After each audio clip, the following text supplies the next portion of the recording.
The Celtics are back, Morgan. Oh. These are the Celtics. Oh. Welcome to the Eastern Conference Finals. Okay. Damn.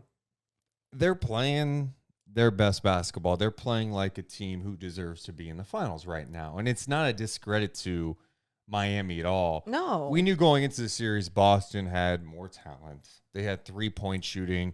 They just had more weapons, especially with all the injuries that have plagued Miami. Added another one tonight with Gabe Vincent not playing with the ankle. I just felt like they didn't have the firepower. But you're right. I think that the thing that's messing with us right now is what we witnessed in Game 3, where it's like, oh, they quit and they're down 3-0. They're thinking Cancun. They're going on vacation. They're thinking, who are they firing? How are they doing it? I'm done here. Who are we trading? All those things were going on. And everyone, Celtics mind, yes. I don't know what happened in the locker room. I don't know if anything. Maybe it was just, hey, we're down 3-0. Let's go. But whatever transpired, they look like a different team the last couple of games. And to me, it starts defensively. Yes. It's one thing to miss shots, but with them, they're such a team. If they're getting stops, they're getting out and running, pushing the pace, swinging the ball around, then it's all the energy's there. And it just completely goes their way. And I felt like tonight, they just did a fantastic job of their on-ball pressure. They were switching when they needed to switch. The steals tonight, more than 13 steals as a team. Miami ends up with 16 turnovers in this game that turned into 27 points. It was turnover, push and transition, 3. Yeah. And you talk about, like, everyone wants to talk about, Celtics, they're making their shots now. But there's a reason why they're making their shots, and it's exactly to what you just said, Deuce. The way that they're playing defense, the way that they're getting those steals, the way that they're going into those threes, whether it's in transition, whether it's just whipping that ball around the perimeter. They're doing a fantastic job with their ball movement the last 2 games, just crisp and precise, and everyone on that team looks so much better. I mean, you could put together almost any team.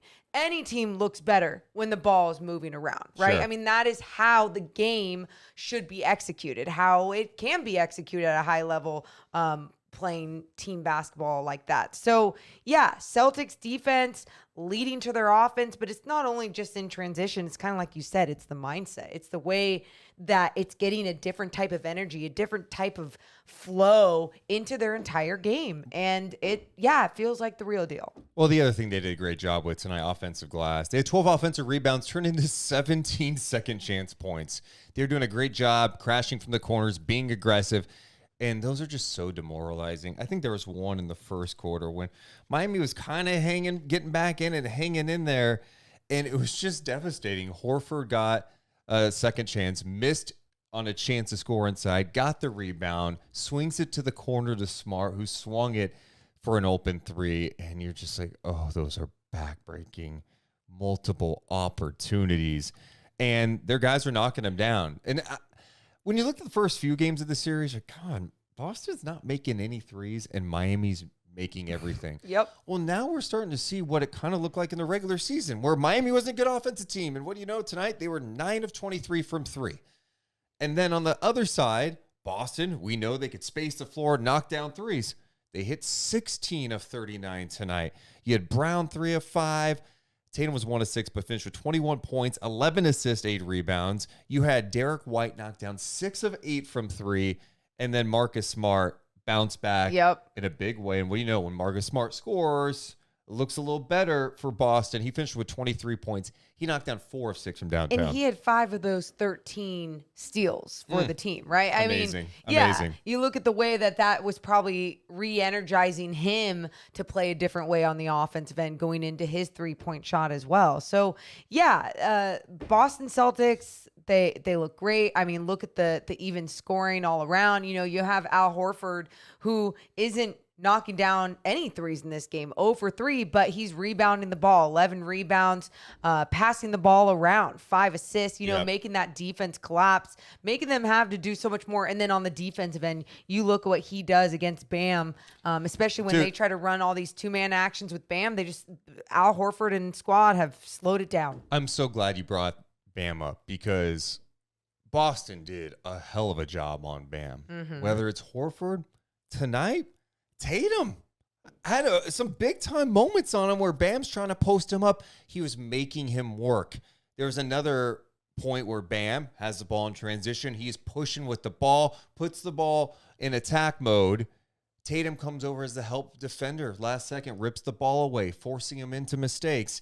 I thought Tatum did a hell of a job on Bam, and Bam had another rough game. And he got it going a little bit in the third quarter, but he had 5 turnovers. I mean, but you talk about it being Jason Tatum absolutely was right there. But, Al Horford being aggressive with him. But then you also saw guys come over and help. Yeah, swipe at the ball. There was just so much more activity. Like them understanding how to slow the Heat down offensively. And they did a great job of that. And Jimmy Butler, again, different type of body language when I say that, I'm not acting like it's so noticeable. Oh my God, set the tone. Where are you, Jimmy? But you could tell by the third quarter, it wasn't going to go the other way.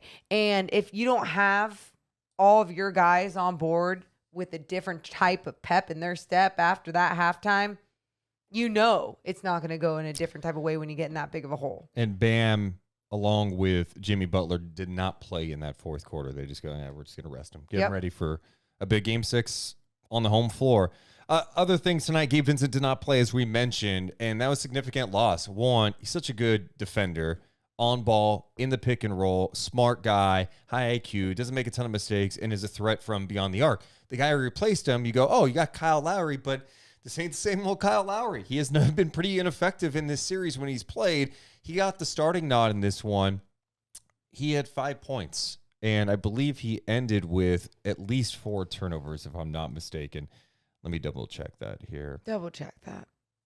He had four turnovers and 1 assist in this game. Wow. So he was rough in this one. Jimmy, I'll give Derek White some credit. There have been times where Jimmy's done a great job being able to get him on pump fakes, turnaround jumpers, and Derek White was not buying at the pump fakes. He was showing why he made the all-defensive team. So, look, now we go to a Game 6, and I know we've never seen a team in NBA history come back from 3-0, Morgan.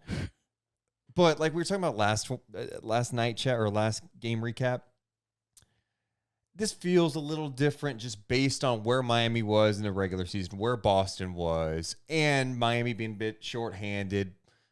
Miami playing above expectations in the playoffs, Boston playing below expectations here in the conference finals, that it didn't seem crazy if Boston just kind of took one game, just played their game, that they could get back in the series. They're back in this series now. And you say that, and I can totally see why that makes sense.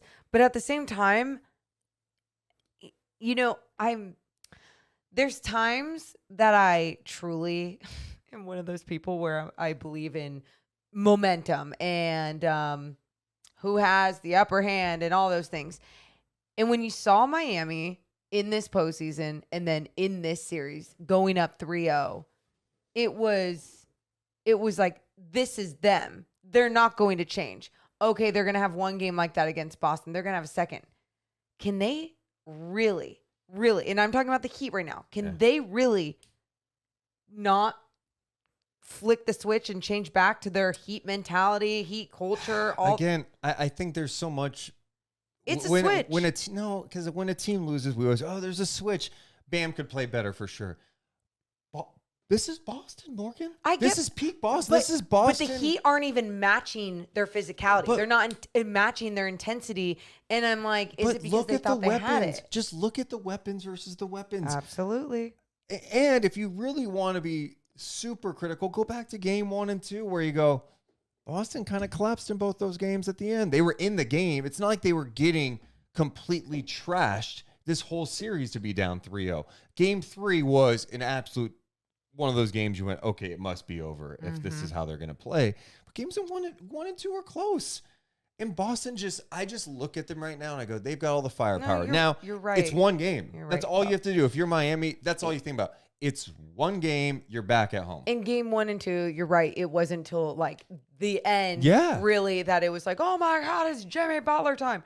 The Heat, they know how to close out games. Turnovers, Boston. Yes. And now you're not seeing that as much. I know you mentioned a little bit, but even for the Celtics being down a guy like Malcolm Brogdon, who only ended up playing 8 minutes in this game, it's impressive. Everyone's stepping up, and they're stepping up to the challenge, understanding what's at stake. Now, I want to mention this because everyone wants to shit on Joe Mazzulla when they're down Okay, this is fair. 3, and now you have a team that is rallying back. A lot of people gave a lot of hate and firing conversations around Joe Mazzulla, and it's like, this is happening right in front of our eyes now too. So what, are you going to praise him? No, just let him be a coach. Like, shit's going to happen and it's going to look really bad at times. But when you know how to rally your team back and light a fire under their ass and get this out of them when their backs are against the wall, I mean, come on. He's a young coach and that's what he's doing. And give him the love. This is one of those moments where you learn about teams, right? We always talk about it. Backs against the wall. How are they going to perform? Al Horford was saying before the game today, I was reading something on The Athletic where he's like, we are at our best with our backs against the wall. Okay, 3-0, never been done. But okay, well, go ahead and try it. I don't know what was said post-game after game 3, and I don't know what the conversations were like. Some of it, it's like, yeah, we could talk about Mazzulla had some rallying cry, or maybe the players realized and looked in the mirror like, what can we do better? Absolutely. Whatever they did, it's working. It's because like let's say they had the game 3 performance and game 1, and then the games 2 and 3 were kind of a mixed bag. There'd be some concern for sure, but game 3 left such a bad taste, I think, in everybody's mouths. I mean, you were listening to podcasts, watching ESPN, and everyone talk about it. And I was like, that was a joke. This team's done. There's no way they come back from it. Guess we just gotta have to let it play out, because I think they do have a chance in this. They really have a chance, and I think I'm respecting the response after game 3. Do you think Joe Mazzulla saved his job with these last 2 games alone? I don't even want to go there, because it's like, let's see how the series ends. I mean, if they lose game 6 by 40, did he save his job? No. It was pretty wild how, you know why I think it bothers me so much? Because I said this to you. I said, there's just certain organizations, there's certain franchises where people have these unrealistic standards. We've won championships, so you have to stay there. Only one team wins a championship every year, and most likely it's not going to be you every single year, especially when you look at the talent across the league, and it's just really, really hard to do. And so when we put these unrealistic standards on coaches after they get to an Eastern Conference Finals for their first year coaching, but it didn't look good in one game, and everyone's like, not the right coach. And I understood all the other things that were factoring in, like, hey, you got to better the coaching staff in the offseason. You got to make tweaks still. Completely can understand that. But sometimes it's just too much for me. Too much.